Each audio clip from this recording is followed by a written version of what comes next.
atmosphère de gloire avec laquelle tu as commencé avec nous. Nous te prions, Père, que tu l'intensifies. Au fur et à mesure, nous allons continuer ensemble avec ton esprit.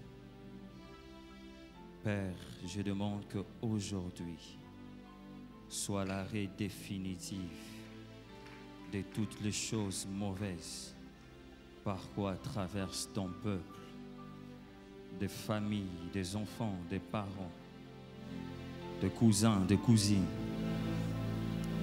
et tous ceux qui sont dans le cœur du peuple qui sont en ce lieu. Saint-Esprit, nous nous livrons à toi. Amène-nous dans la gloire et que rien ne t'empêche d'accomplir ce pourquoi tu nous as convoqués en cette soirée de gloire. Donne l'entendement, l'oreille des disciples. Oins-nous afin d'être fidèles à la pensée que tu nous as communiquée et que tout soit pour ton honneur et ta gloire. Au nom de Jésus. Nous pouvons reprendre nos places, s'il vous plaît.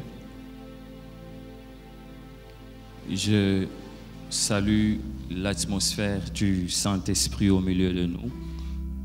Et au fur et à mesure que nous allons continuer, elle va s'intensifier. Je vous salue au nom de notre Seigneur Jésus-Christ. Je salue également le peuple de Dieu qui nous suit au travers le média, l'Internet, YouTube et le reste. Je rends énormément grâce à Dieu de nous permettre d'apporter la parole en cette soirée. Aussi, j'aimerais de tout mon cœur remercier mes parents spirituels de nous permettre, de nous confier la tâche de nourrir le peuple de Dieu en ce soir, sur la personne de papa et maman. Et également, j'ai béni Dieu pour la présence de nos responsables, de tous les encadreurs qui nous suivent de près pour améliorer cette mission que Dieu a reposée dans nos vies. Je suis également très heureux de voir la présence de pasteur Justin. Il nous a vraiment encouragés lorsqu'il était dans la centrale et sa dévotion, sa vie de prière nous était à cette époque-là très utile et même à présent, afin de forger aussi notre couloir. Merci beaucoup, pasteur, pour votre présence et j'ai béni également Dieu pour ta présence en ce lieu. Alléluia. Aujourd'hui, Dieu fera beaucoup du bien à des familles. Dieu m'a donné un message pour des familles. En soi, c'est une suite de la pensée sur les familles dans laquelle papa est en train de nager ou d'aborder ces temps-ci chaque dimanche. Est-ce que nous pouvons nous tenir debout, s'il vous plaît? Et pendant ces cultes, je vous demanderai, si vous êtes en famille, de regarder tout autour s'il y a un membre de votre famille. À la suite de cette prédication, on va faire quelque chose, vous aurez encore à me comprendre, plus je vais avancer. Si vous avez amené votre époux, votre épouse, ou bien il va vous rejoindre, tâchez de les rejoindre là où il va se positionner. Alléluia. Gloire au Seigneur. Alors, les thèmes que l'Esprit nous a communiqués ce soir, c'est dépouillé, mais pas encore lié. Dépouillé, mais pas encore lié. J'ai beaucoup de textes à évoquer. Je vais faire un effort de citer d'autres. Je crois que nous allons lire à la maison. Colossiens chapitre 2, verset 15.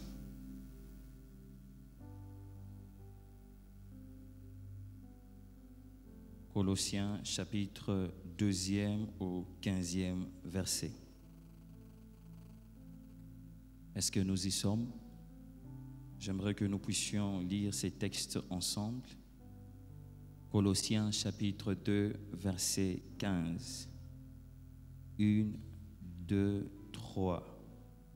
Il a dépouillé les dominations et les autorités et les a livrées publiquement en spectacle en triomphant d'elle par la croix. Apocalypse chapitre 20 du 1er au 2e verset.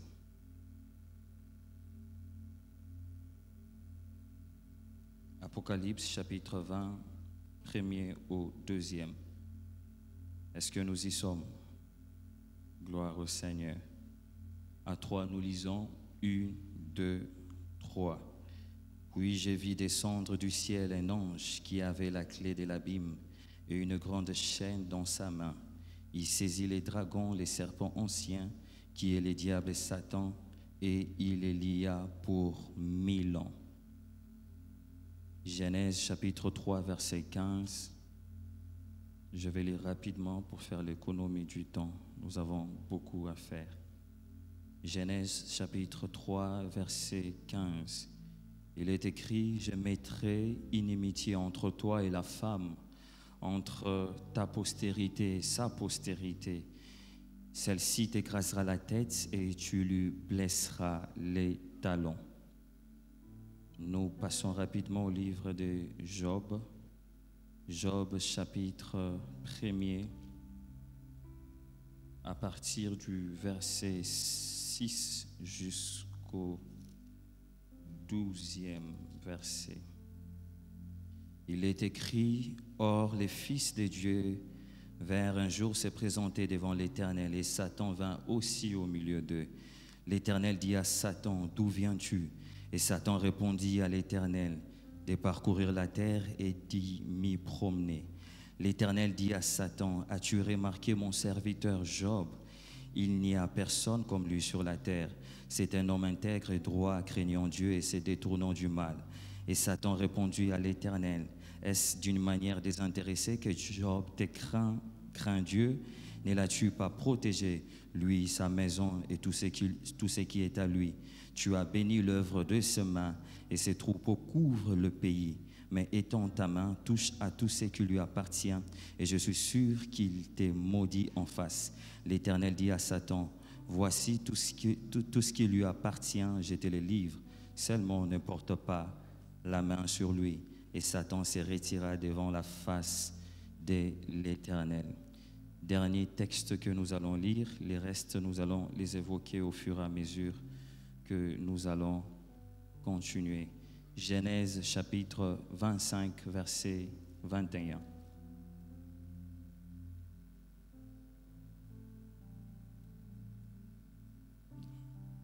Oh Jesus. Yes. Genèse 25, verset 21. Est-ce qu'on peut lire ces textes ensemble, à l'unisson? Est-ce que nous y sommes? À 3, nous lisons 1, 2, 3.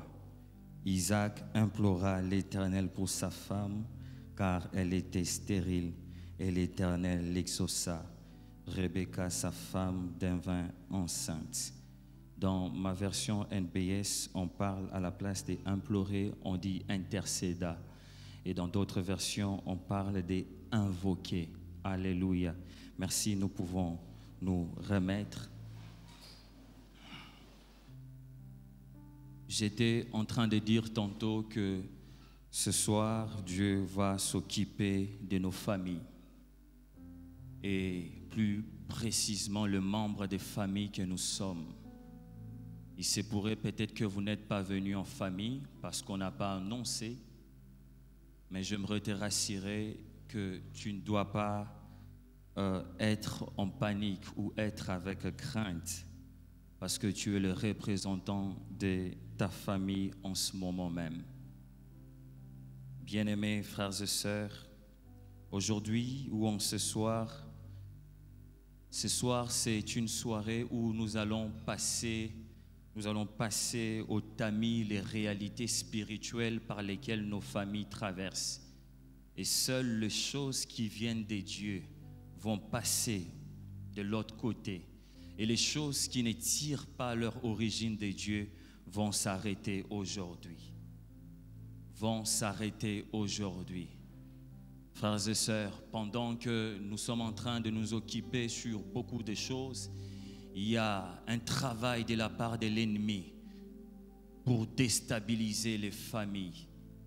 Il y a un travail du diable pour déranger la stabilité d'une famille.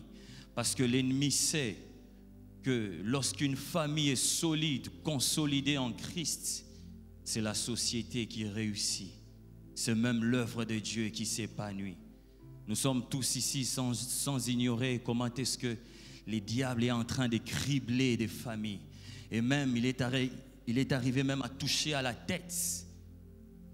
Que dire des divorces des hommes et des serviteurs de Dieu? Que dire des choses qui se passent? Et aujourd'hui, Dieu m'a dit, cette créature, cette entité spirituelle qu'on appelle les diables, il est dépouillé, mais pas encore lié. Il a été dépouillé et pas encore lié. Ce soir, nous allons mettre un stop. Ce soir, c'est comme les terminus pour arrêter tout ce que le diable a sémé au travers du temps. Il y a des personnes qui ont hérité peut-être de la morphologie de leurs parents, génotype, phénotype et autres que vous connaissez, mais malheureusement, ils ont aussi hérité des réalités spirituelles de leurs parents. On observe par exemple dans une famille, les fils en train de retomber dans les mêmes erreurs exactement par lesquelles était passé papa. Et que dire des filles en train de passer par des choses, grossesse ça et là, impudicité, limitation, manque de mariage et autres choses que vous maîtrisez. Et parlant des réalités spirituelles, on voit comme une obsession qui réside dans les chefs de famille. Une possession qui sévit, on se dirait, mais qu'est-ce qui se passe? Le problème n'est pas les gens qui ont ouvert des portes pour que ces choses entrent, mais le problème réside au niveau de personnes qui connaissent la révélation du Christ et qu'est-ce qu'ils en font de ces révélations. J'en ai qu'à faire de l'origine, mais ce soir, nous allons arrêter ce qui a commencé. Ce soir, nous allons arrêter ce qui a commencé. C'est un moment où Dieu veut s'occuper des zones d'ombre. Un temps où Dieu veut apaisantir sa gloire. Un moment où Dieu veut que l'œuvre de la croix puisse être très très visible dans des familles. Bien-aimés, les choses que papa nous prêche en ce lieu. Les dimanches, j'ai vu un tableau. C'était beau pour moi de le voir. Alors que nous étions au bureau, j'ai vu comment est-ce que la famille, sa famille se réunissait, la belle famille, les enfants. C'était très beau de le voir. Et j'ai compris que la force de mon Père n'est pas seulement des prédications ou des sermons puissants, mais c'est aussi la stabilité en amour qu'il acquiert dans sa famille. Et une vision, l'Éternel m'est donnée pendant que j'étais en train de prier pour préparer ce moment. Je voyais cette assemblée, le peuple de Dieu, chacun de nous entrer dans un moment comme une éruption volcanique. Je voyais la vie des gens en train d'exploser. Et Dieu me dit très très bientôt, la vie des personnes que nous sommes ici en ce lieu va totalement changer. Je voyais une élévation dans divers domaines. L'Éternel sera en train d'établir chacun de nous par rapport à son domaine dans la grandeur. Mais d'un côté, je vis un tableau où des familles étaient dépouillées, des familles étaient non stables et fragiles. Dépouillées, mais pas encore liées. De qui s'agit-il? Dépouillées, mais pas encore liées. Il s'agit donc de qui? Bien-aimés frères et sœurs, je voudrais rapidement, pour enlever toute ambiguïté, dire qu'il s'agit du diable. Il s'agit de l'adversaire, il s'agit de l'accusateur, il s'agit de l'ennemi. Mais non pas de l'adversaire de Dieu, mais l'adversaire de l'homme. Bien-aimés frères et sœurs, le diable ne sera aucunement égal à Dieu. Le diable n'est pas l'opposé de Dieu. Le diable est l'adversaire de l'homme qui a été régénéré par Christ. Le diable est l'ennemi de ceux qui possèdent la marque des trésors divins. Alors, enlevez cette conception. Il y a des gens qui voient la structure de la divinité. D'un côté, ils voient la Trinité. Et en parallèle, ils voient les diables. Ce n'est pas comme ça. Après Dieu, c'est l'homme régénéré par Christ. Les diables viennent même en bas. Parce qu'il est l'ange qui a été déchu. Bien-aimés frères et sœurs, le diable n'est même pas un rival par rapport à Christ. Il ne tient pas par rapport à celui en qui habite corporellement toute la divinité. Et la Bible nous dit dans les livres des Thessaloniciens chapitre 2, 2 Thessaloniciens chapitre 2 verset 8, que lorsque alors apparaîtra l'impie et que le Seigneur Jésus-Christ détruira par les souffles de sa bouche et qu'il anéantira par l'éclat de son avènement.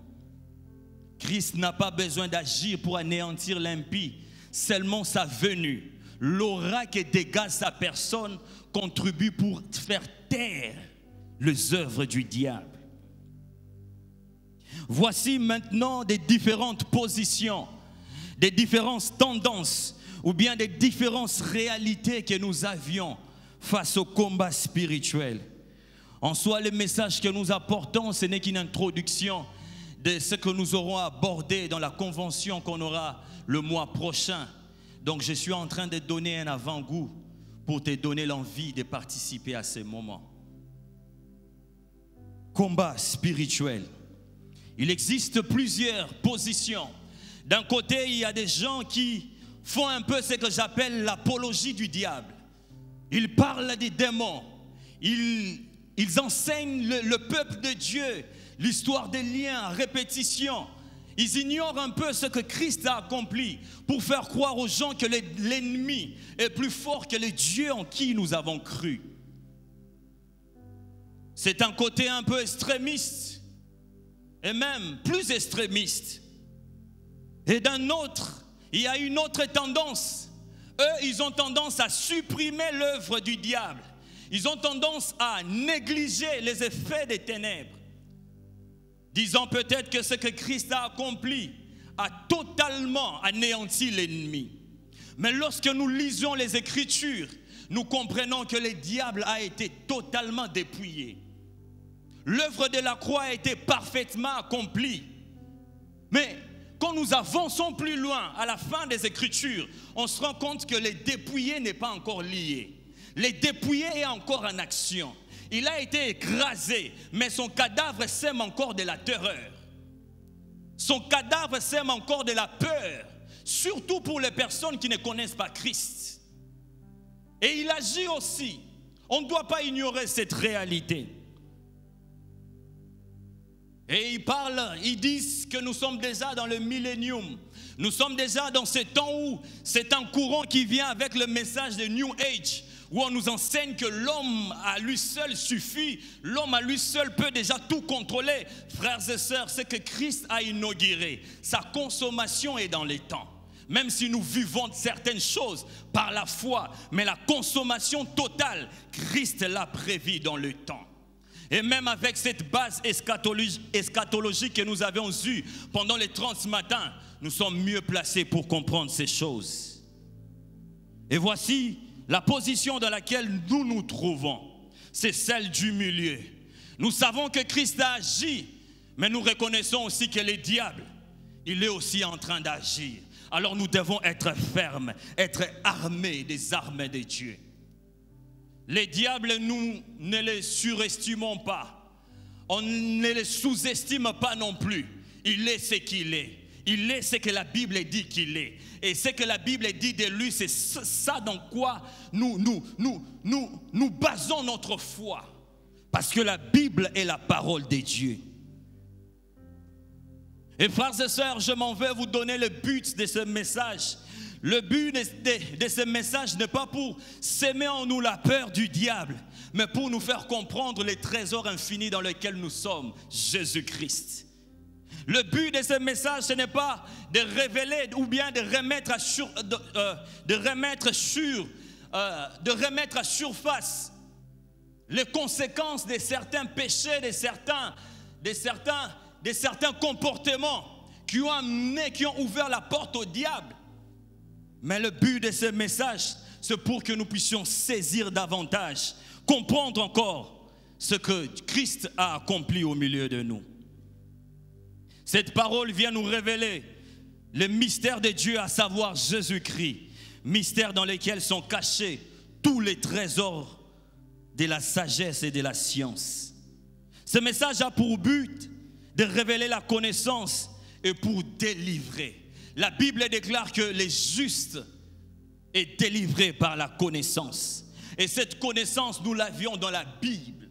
Nous l'avions dans la parole de Dieu qui nous révèle toutes choses. Frères et sœurs, la Bible ne contient pas la parole de Dieu. La Bible est la parole de Dieu.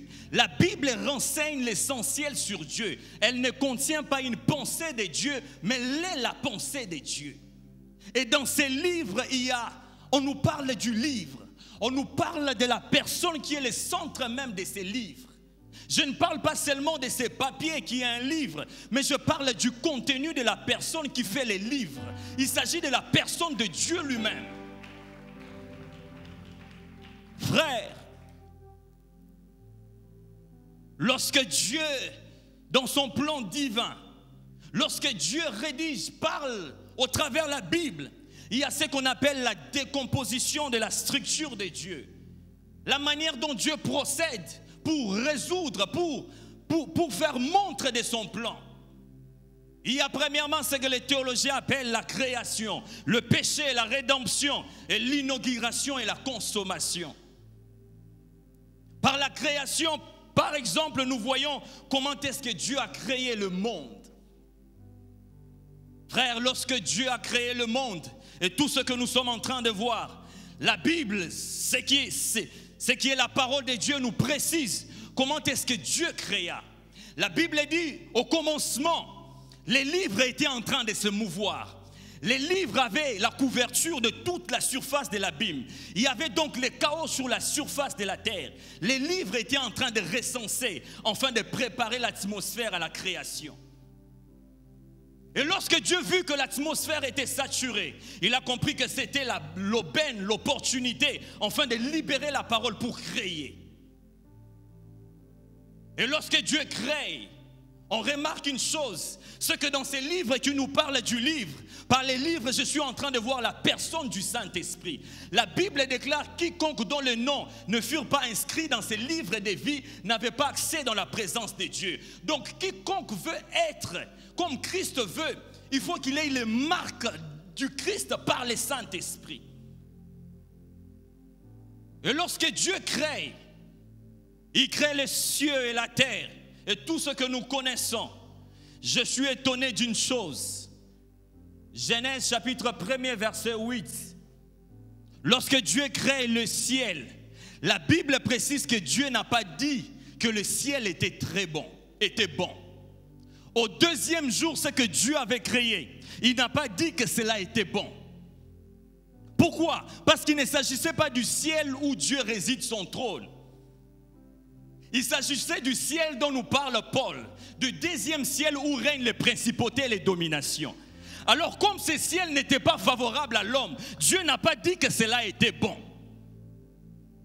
Dieu est passé à autre chose. C'est le troisième jour quand il crée la terre qu'il dit qu'il vit que ce qu'il a créé était bon. Pourquoi? Parce que la terre était comme une assiette sur laquelle allait reposer l'homme qui va affronter son ennemi qui s'appelle le diable.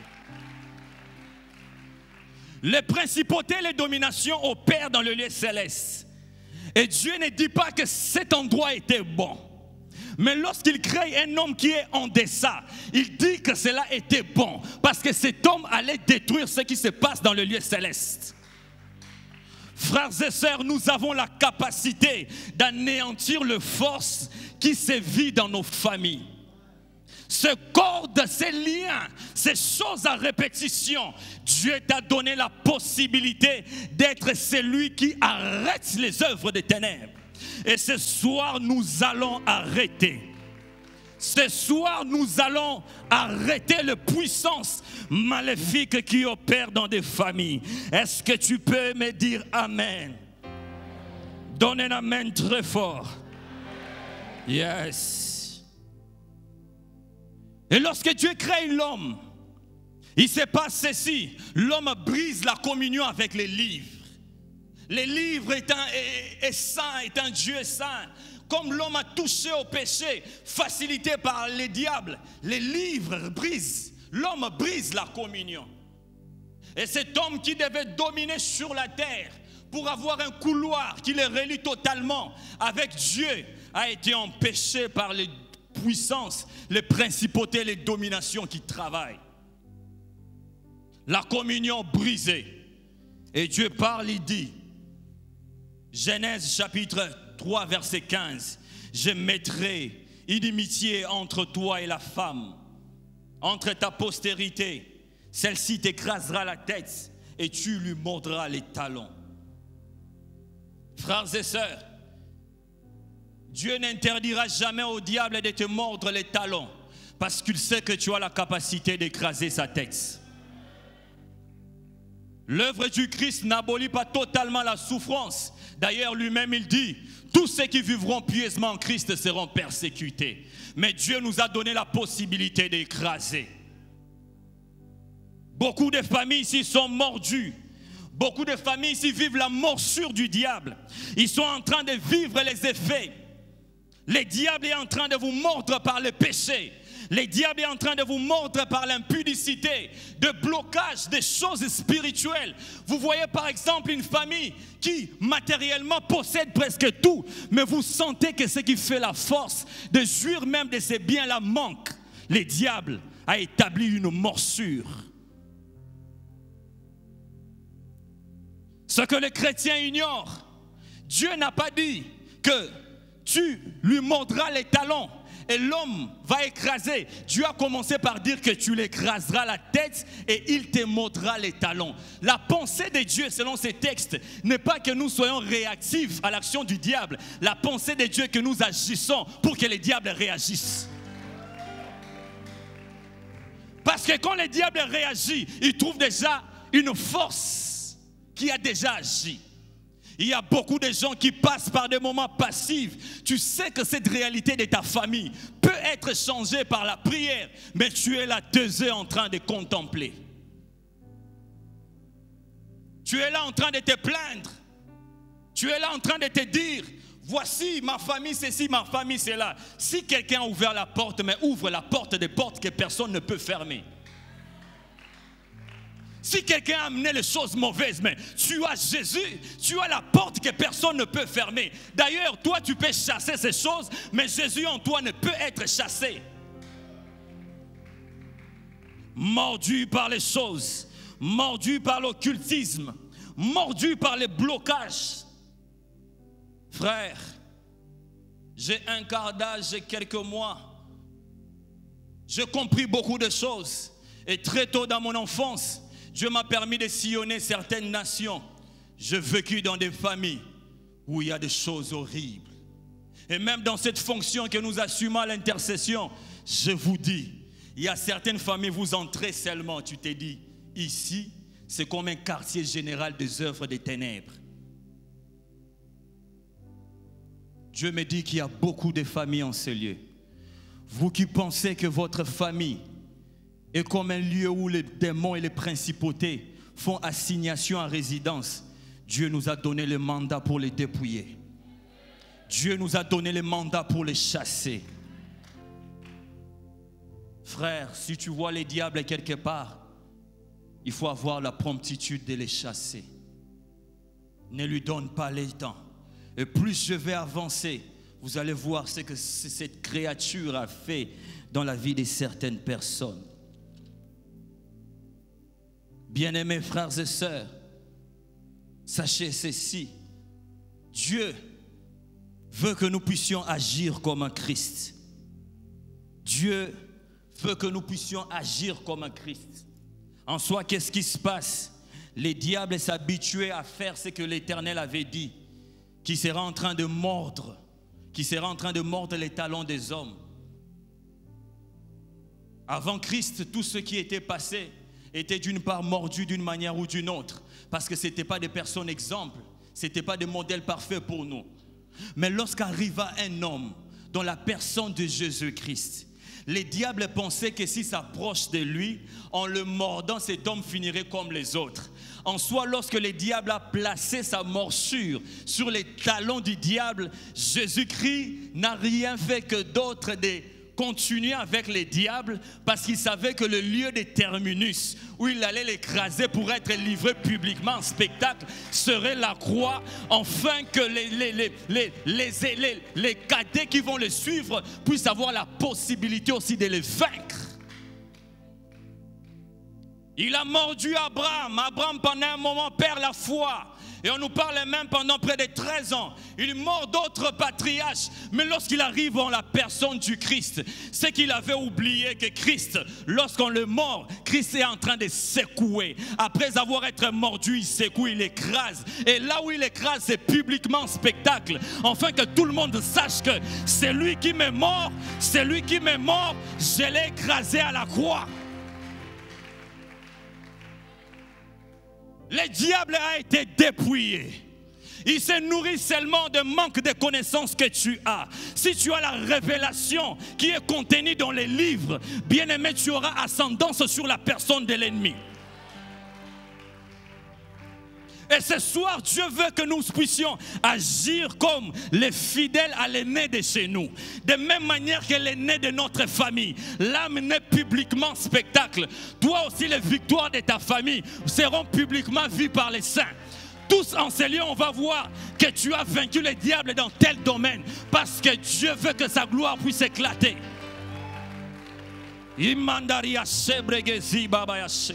Le problème avec les chrétiens, c'est que lorsqu'ils sont mordus, la morsure leur fait mal. Ils oublient qu'ils ont la possibilité d'écraser. Écrase-le.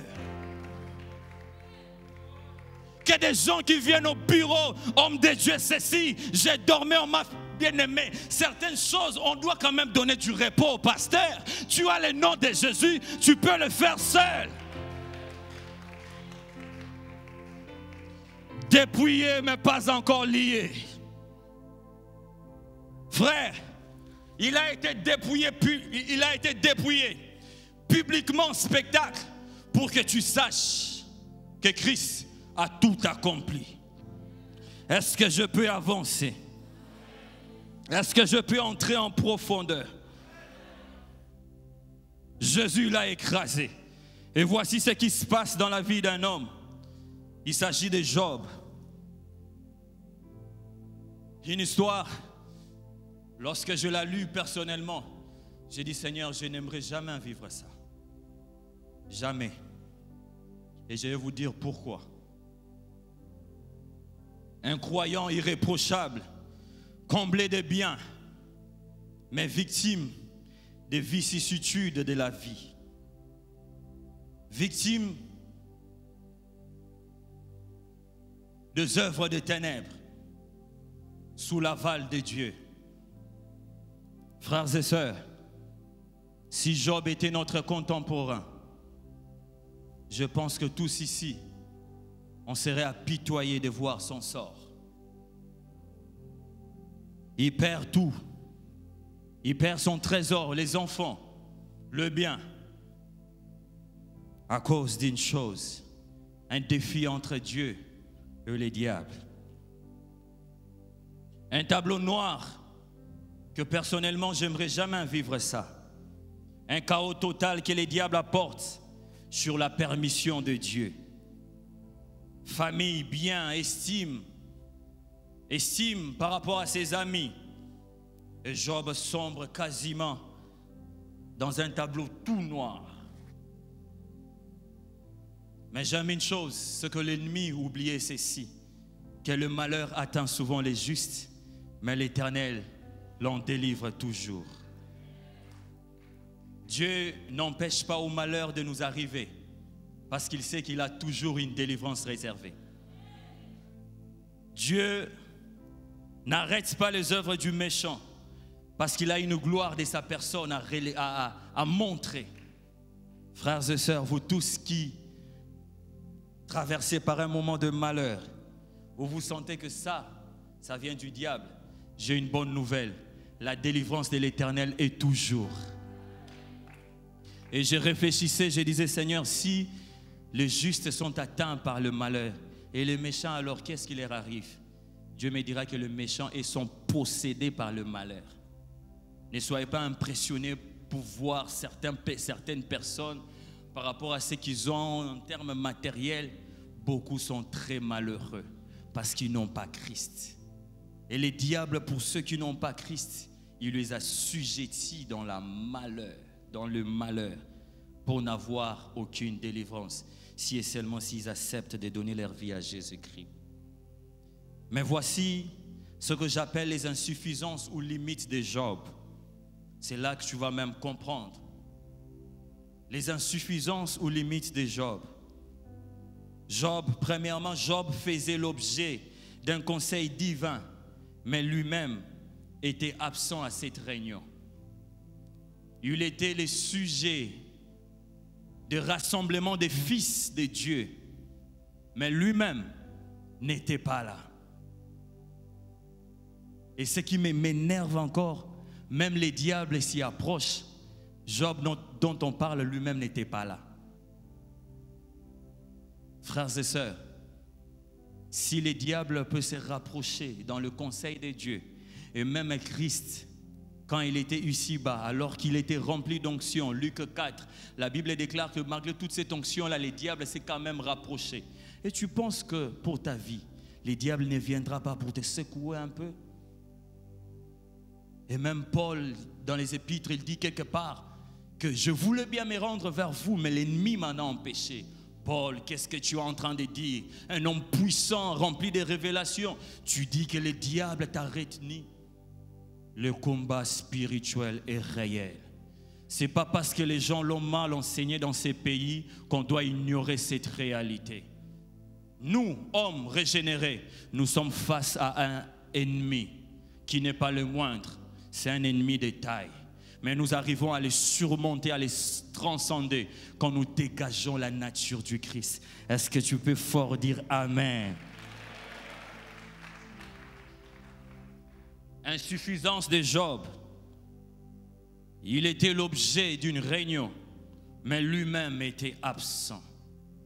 Conséquence, il a été victime des arrêtés, des décisions qui ont été prises. Je me suis rendu compte qu'il manquait un défenseur. Je me suis rendu compte que Job, en ce moment-là, était, je dirais peut-être malheureux parce qu'il manquait quelqu'un qui aurait plaidé quelque chose en sa faveur dans ses conseils. Dieu se plaît à faire cela, à avoir un arrangement avec les diables. Remarquez ceci, il n'y a rien qui nous arrive sans que Dieu puisse le permettre.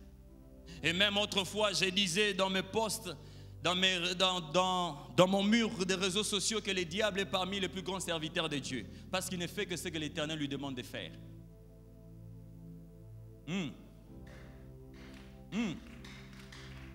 Les diables n'exécutent que la pensée de Dieu. Si Dieu a un plan, des fois il use les diables pour arriver à ses plans. Alléluia. Job manquait un défenseur. Job n'avait pas quelqu'un qui pourrait plaider sa cause. Une personne qui, dans ses conseils, allait dire un mot en sa faveur. Job manquait un avocat. Quand l'accusateur vient, il dit, as-tu vu? Dieu dit, as-tu vu mon serviteur Job? Et Dieu, le diable réplique, tu l'as béni, tu as fait ceci. C'est pour cela qu'il te craint. Touche seulement, prends seulement ce que tu l'as donné et tu vas voir. Et les défis étaient lancés. Malheur à Job parce qu'il avait tout perdu. Même si nous connaissons la fin de l'histoire, mais ce par quoi il était passé avait laissé des traces dans sa vie. Mais je me rends compte d'une chose. Ce que Job manquait, nous en Jésus-Christ, nous l'avions. Dans les conseils célestes, après que Christ ait tout accompli sur la terre, il n'a pas voulu demeurer avec nous. Parce qu'il sait que s'il est avec nous, il ne serait pas allé pour nous préparer une place. Pas seulement nous préparer une place, mais s'asseoir à la droite du Père. Pour que lorsque l'accusateur va venir, il va dire, as-tu vu mon serviteur Antonio? As-tu vu les choses par lesquelles il sera en train de passer? Et puis le diable réplique, regarde d'ailleurs, il n'observe pas ta loi, il est ceci, il est cela. Laisse seulement que je lui touche. Dieu réplique et il dit, vas-y, fais. Et Jésus dit, non, non, tu ne peux pas les toucher. Parce que j'ai été à sa place. J'ai été à la croix pour qu'Antonio ne vive plus ces choses. Job manquait un défenseur, mais nous avons un avocat. Aucun conseil céleste ne sera dans tes faveurs. Oh, je ne suis pas en train d'entendre tes amens. Aucun conseil céleste ne sera en ta défaveur. Toutes les décisions qui seront prises au ciel, il y a un homme. Il y a un homme qui a vécu exactement ce que tu es en train de vivre. Alors lorsque le diable sera en train de vouloir de prendre l'emprise, il va dire, moi je connais la douleur. Je sais que le chômage pour lui, il ne pourra pas manger. Je sais que quand il a l'impudicité, il ne pourra pas me servir. Je sais que quand la... Oh Jésus! Nous avons un défenseur. Nous avons quelqu'un qui parle. Nous avons quelqu'un qui plaide en notre faveur. Alors bien-aimé, il ne faut jamais penser que tu es comme Job. Si Job en son temps, c'était par rapport à l'alliance. Mais nous avons une alliance qui est plus grande que celle d'Abraham. Quand les fils de Dieu se réunissent, quand les anges viennent, quand dans le conseil céleste il y a une réunion et que le diable s'improvise, Jésus aussi m'amène avec lui. En soi, tu n'es pas en dehors de la réunion. Toi aussi, tu es partie prenante de la réunion. Et Jésus, quand il y a un conseil divin, je suis aussi là avec Jésus-Christ. Parce que la personne du Christ me détient aussi. Nous sommes tous incorporés en Jésus. J'aime une chose, il n'est pas seulement défenseur, mais il est aussi intercesseur. Il est aussi intercesseur. Quand le Père dit sanction, jugement, il dit Père, s'il te plaît, il ne va pas supporter. Cette famille ne pourra pas supporter. Regarde à cette stérilité. Regarde ce blocage.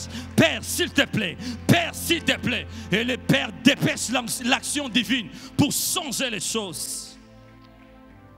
Jésus de Nazareth. Deuxième insuffisance de Job.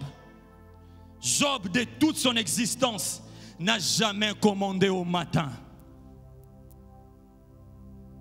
La Bible dit dans le livre de Job, chapitre 38, verset 12.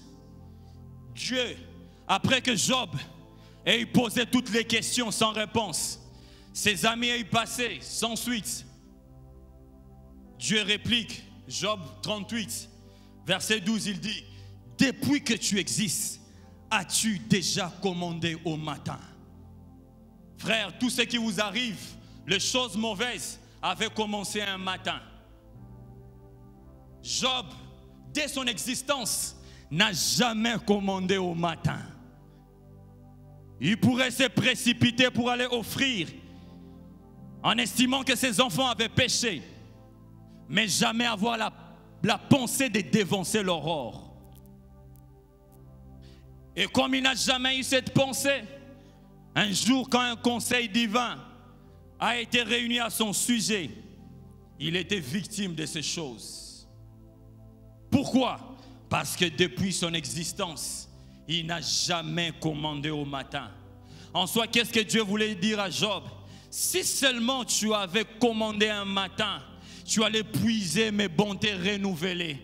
Et lorsque le diable allait proposer un plan en ta défaveur, ces bontés renouvelées seraient là pour empêcher.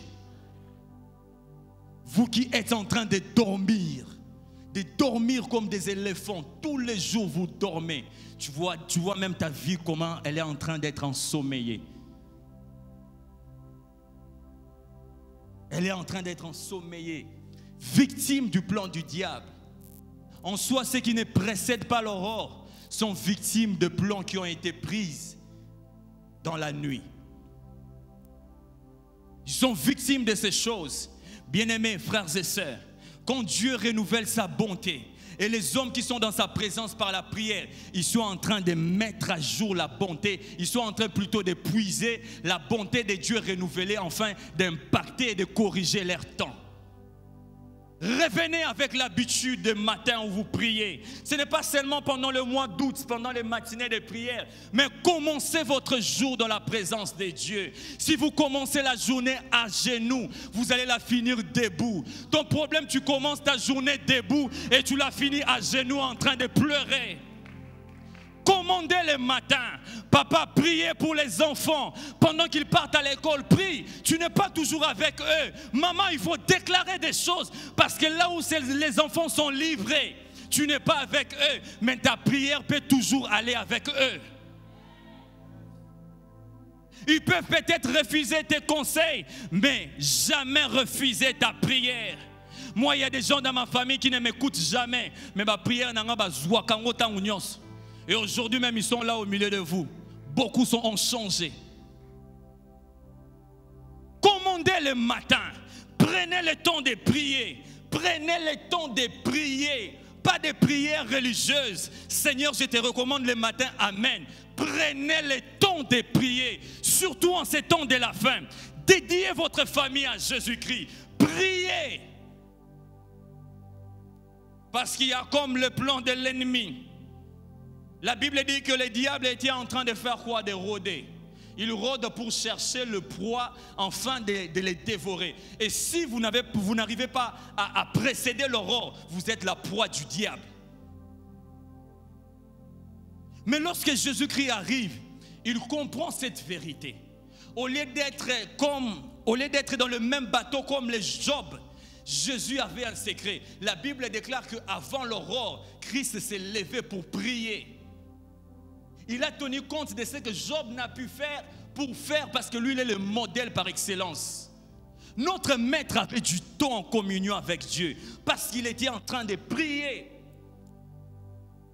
Commandez le matin. Dites au matin ce qui doit arriver. Et le soir, vous allez chanter la fidélité de Dieu.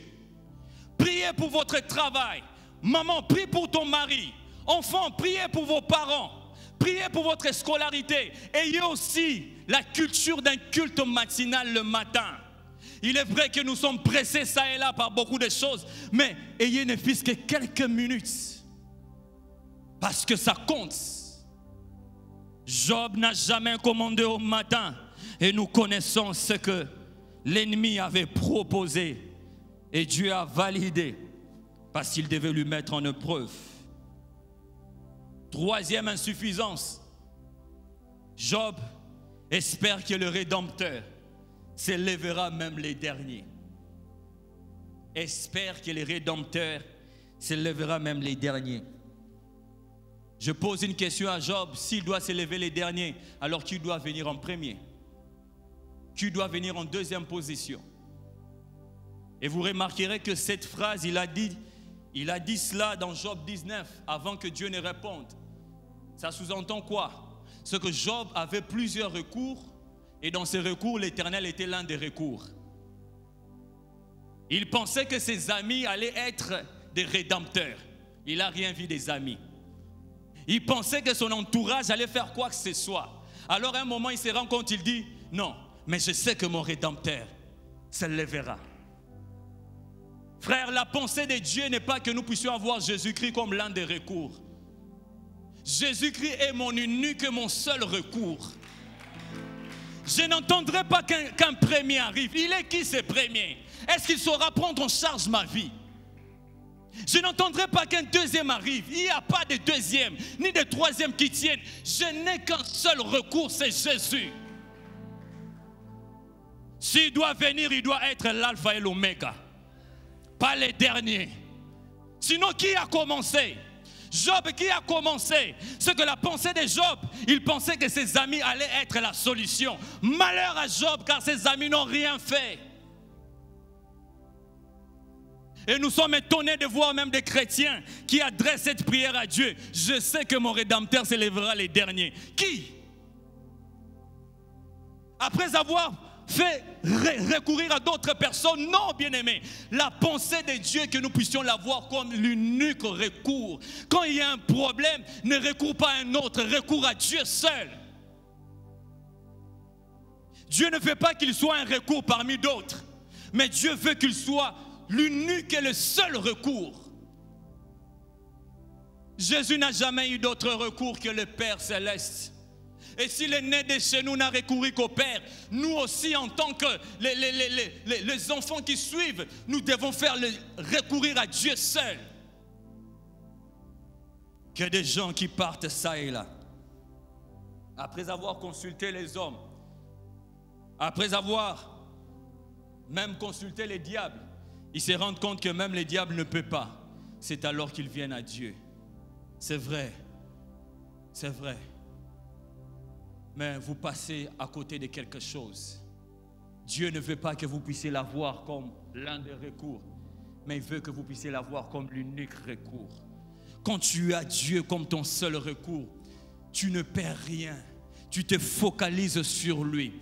Parce que celui qui a fait la promesse s'appelle éternel. Donc sa promesse est éternelle.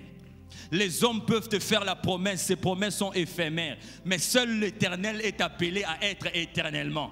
Comme il m'a dit que je vivrai, comme lui est éternel, je finirai par vivre ces choses. N'allez pas vers les hommes parce que vous attristez Dieu. Et même vous perdez votre temps. Parce que la Bible dit, maudit soit quiconque se confie à l'homme. Maudit soit quiconque se confie à l'homme. Nous devons nous lever. Nous devons avancer. Frère, je préfère le silence de Dieu avec moi que d'attendre qu'il vienne comme dernier recours.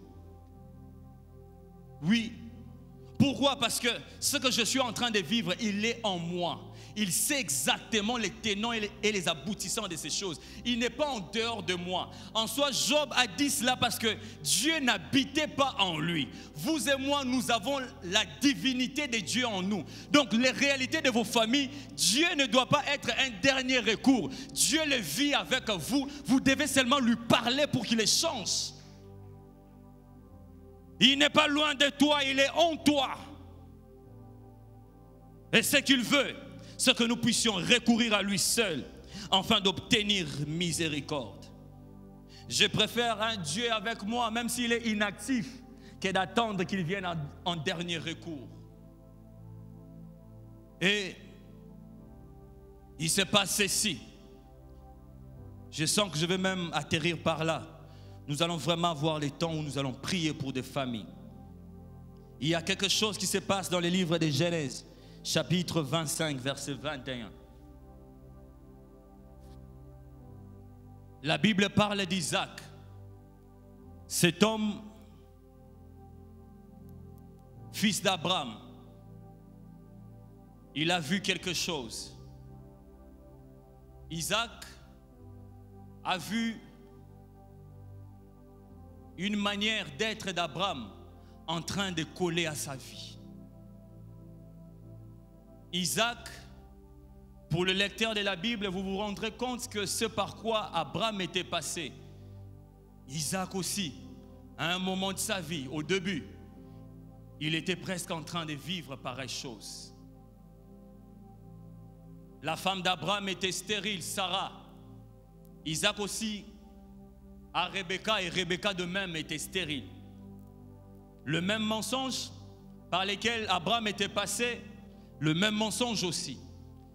La même rivalité par laquelle Abraham était prise, la même rivalité aussi face auquel Isaac était.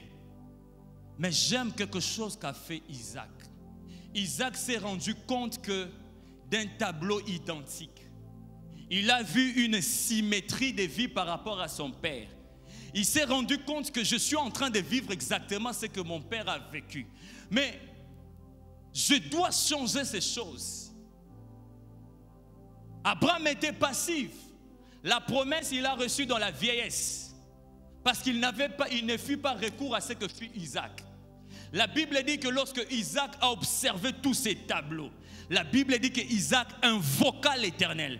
Isaac implora l'Éternel. Isaac a prié à l'Éternel pour Rebecca, sa femme qui était stérile. Et du coup, l'Éternel se laissa fléchir. Frère, il y a beaucoup de réalités dans vos familles. Si vous invoquez l'Éternel, Dieu va se laisser fléchir et les changer. Toi qui es en train de vivre un tableau identique par rapport à tes prédécesseurs, voici l'adresse pour marquer l'arrêt de ces choses. Invoquez l'Éternel. Isaac invoqua l'Éternel. Il n'a pas dit non, moi je ne veux pas recevoir mes fils dans ma vieillesse croulant comme Abraham. Je ne veux pas attendre vieillir, je ne veux pas attendre que ma femme soit atteinte la ménopause, mais j'invoque l'Éternel. Bien-aimé, la prière accélère la venue de la promesse. La prière fait que la promesse entre dans un glissement de rapidité pour t'atteindre. Et il se passe aussi ceci. Ce que Abraham a obtenu dans sa vieillesse, parce qu'il était passif, parce qu'il n'a pas prié, Isaac l'a obtenu dans sa vigueur, parce qu'il a invoqué Dieu. Il y a beaucoup de promesses que vous devez déjà avoir, mais parce que vous êtes ensommeillés, vous êtes pris de fatigue, vous n'arrivez pas à les obtenir. Et Dieu veut que vous puissiez prier. Isaac invoqua l'Éternel. Il parla à Dieu. Parce qu'il n'a pas voulu revivre la même chose qu'Abraham.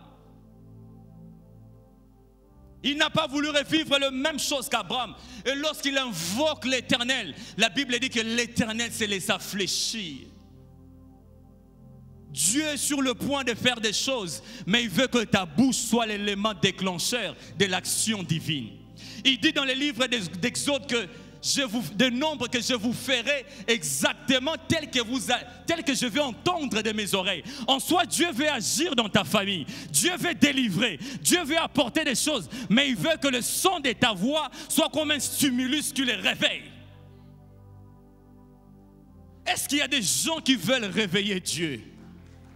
Est-ce qu'il y a des gens qui veulent dire non? Assez, c'est assez. Enough, it's enough. We need change. Est-ce qu'il y a des gens comme Isaac, au lieu de voir des choses telles qu'elles sont en train de dérouler, mais ils veulent par leur prière faire entrer la famille dans une nouvelle histoire? Abraham demeure dans la passivité. Et Dieu, par sa compassion, donne quand même un enfant. Il donne seulement un seul enfant. Mais Isaac, lorsqu'il invoque l'Éternel, pour la même situation, il obtient le double. Il obtient Ésaü et Jacob. En soi, la prière te donne double résultat que ceux qui n'ont pas prié. Des gens qui ne prient pas n'ont pas de même résultat que ceux qui ont prié. Abraham n'a pas prié pour Sarah. Abraham n'a pas invoqué pour Sarah. Isaac a invoqué pour Rebecca. Et Rebecca a obtenu des nations. Des nations, parce que ces deux nations étaient les symboles et les manifestations de la gloire de Dieu. Est-ce que ce soir il y a des Isaac? Ce soir il y a des Isaac qui veulent changer le cours de l'histoire de leur famille. Est-ce qu'il y a des femmes Isaac qui en ont marre des choses qu'ils sont en train de vivre, mais qui veulent introduire une saison de gloire, afin que Yeshua Amashia, Sabaoth, le puissant des puissants, le vainqueur de Golgotha, puisse être les seuls qui prend au contrôle les familles. Est-ce que les Isaac sont enseignés? Si tu es avec un membre de ta famille, tiens sa main et commence à prier. Invoque l'Éternel pour ces choses qui traînent. Invoque l'Éternel pour ce que le diable a appesanti. Et ma chabraga de riaché. Mandarabaya chebregesi. Mandereke shibrabaya. Zideregedegedege zubrabaya shabayasi. Mazabroko shidereyasi. Ikandaraya shababa. Génération d'Isaac, génération d'Isaac.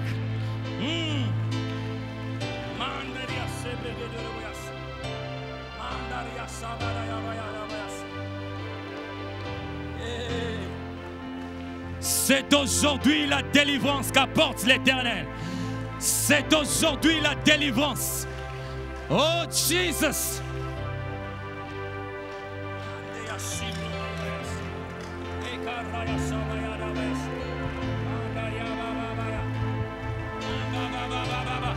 Invoque l'Éternel. Invoque l'Éternel. Déclenche une action de Dieu. Déclenche une action divine. Oh, breke shibragada yase. Andere yase bregede yabas. Mama bayase.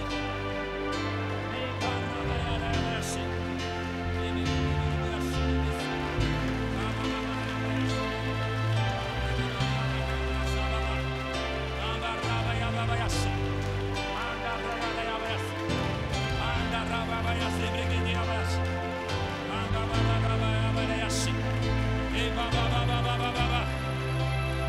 Dieu, toi qui entends les cris, Dieu, toi qui se laisse fléchir au son de nos voix, Père, Père, Père, agis, agis, agis, maintenant même. Ibrahim.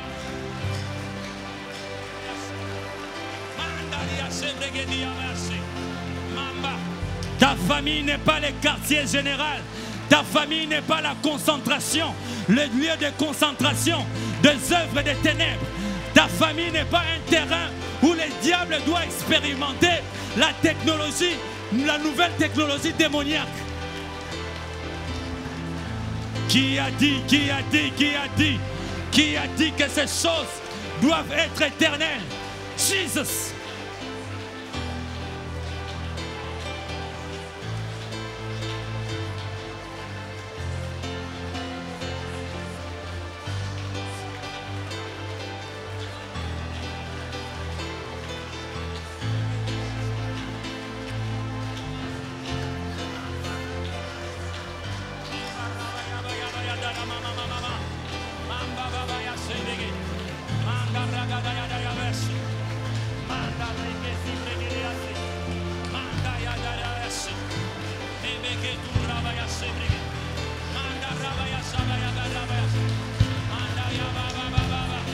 Yes, Lord.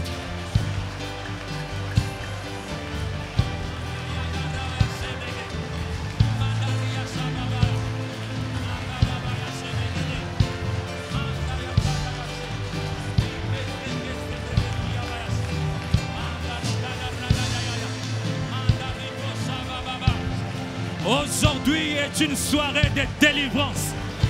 Aujourd'hui est une soirée d'intervention divine. Do it, Father. Do it, do it, do it. In the name of Jesus. Father, increase your anointing. Father, we need your intervention. Father, we need your action. Father, intensify your anointing ring. In the name of Jesus. As I stay across the platform, as I'm walking right now, Father, in the name of Jesus.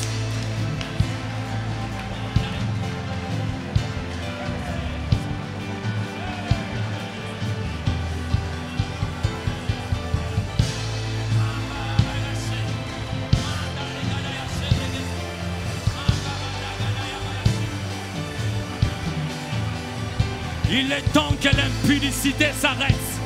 Il est temps que des femmes qui atteignent l'âge de mariage, qui demeurent encore dans la maison familiale, puissent quitter.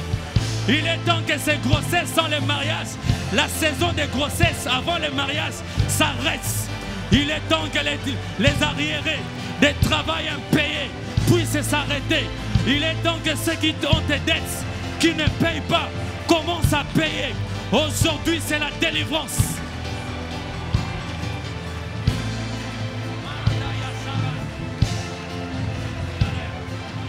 Dépouillez, dépouillez. Les diables, dépouillez. Dépouillez, dépouillez, dépouillez.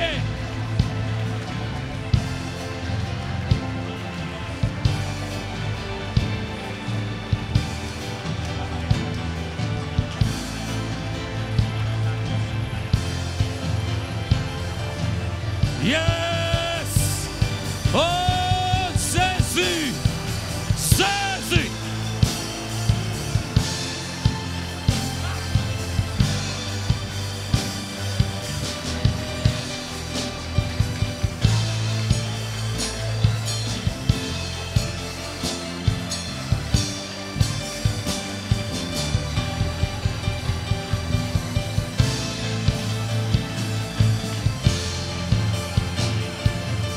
Yebrakaseleya. Jésus! Jésus!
Yes.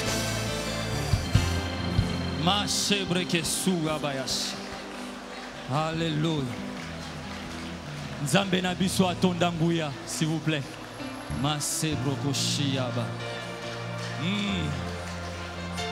Notre Dieu est un Dieu puissant. Jésus est vivant.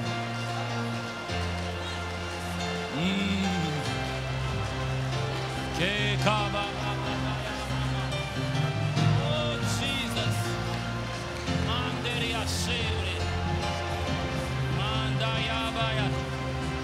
Est-ce que tu sens la puissance de Dieu? Est-ce que tu sens comment l'atmosphère de la famille est en train d'être revue? Masebragashi de Beyaba. Nzambe na biso atonda nguya. Jésus est puissant. Je menace les diables. Je menace les oppressions familiales.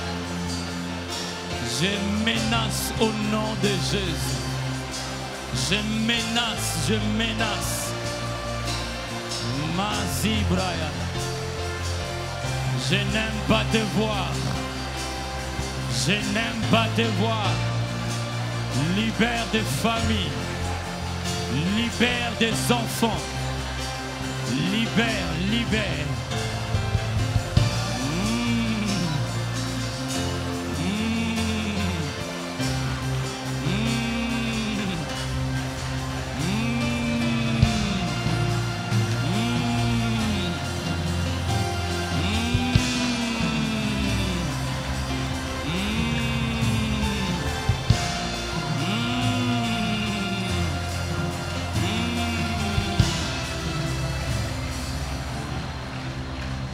Alléluia.